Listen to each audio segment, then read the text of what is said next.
Agency in Motion, continuing education on how to build, manage, and operate agencies.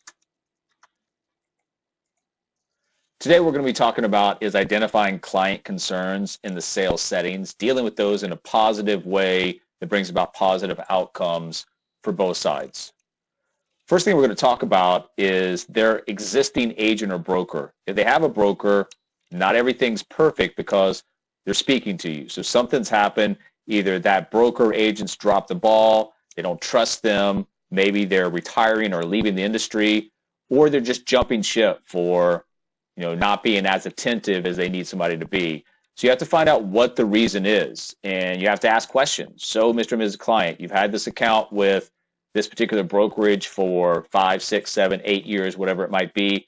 Why are we speaking? Why are you in front of me? You have to give the other side an opportunity to talk. So you have to be quiet, let them answer, and actually have them explain it further. Can you help me understand what you meant by this?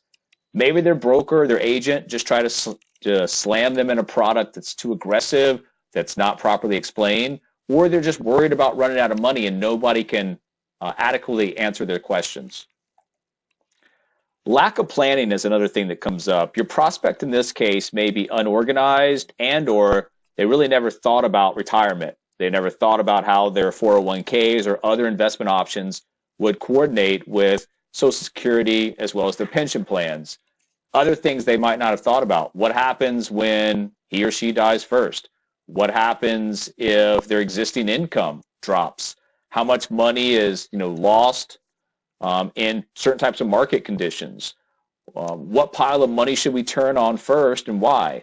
Lack of long-term care, lack of insurance. There's a million other things that can be going on with lack of planning. There's a big difference between lack of planning and lack of knowledge, which we're going to talk about next. But these items are all lack of planning. These people, when presented with a solution that makes sense, will usually go forward 90% of the time. Lack of knowledge. This can be potentially the hardest group to work with because they have a hard time seeing your perspective. But not always. You have to make sure that you present things in a way that's understandable. Elementary, kindergarten sometimes. Some of these folks are nearly paralyzed with procrastination. They worry. They want us to make sure they're being told the right thing. And even when you do, get in front of them with the right information, they still may hesitate. Don't worry about people that cannot make a decision.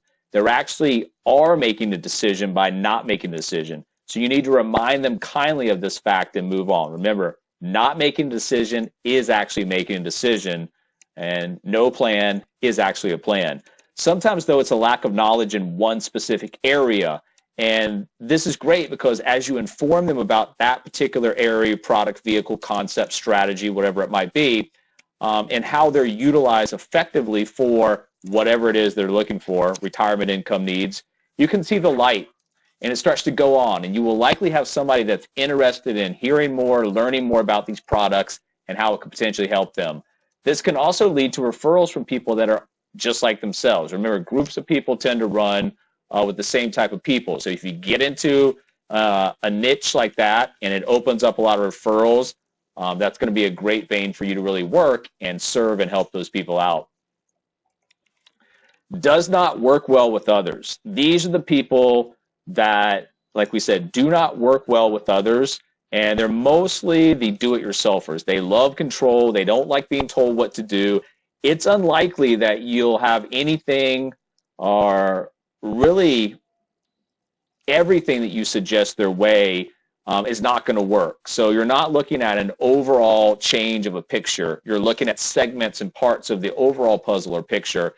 They might not want to do what you suggest on a whole, but you might have something that you suggest as part of the whole that will make sense to them.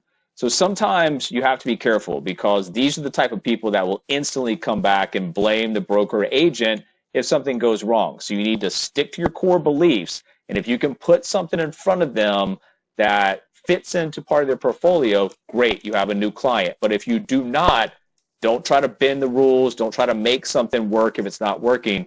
Just move on. Sometimes these people, all they want to do is demonstrate to their spouse how special they really are.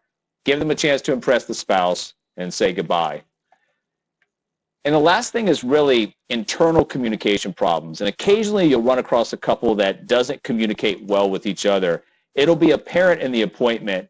You can be the person that actually brings them together. Talk to them, see what common ground they have, and help to encourage them in one part of the process or another. These folks, having been too busy working or had other issues come up, or maybe they never addressed it, will be in front of you now, and they may have the needs that should be addressed. And when you put something in place that makes sense with them, you've taken a problem, offering a solution that actually makes sense.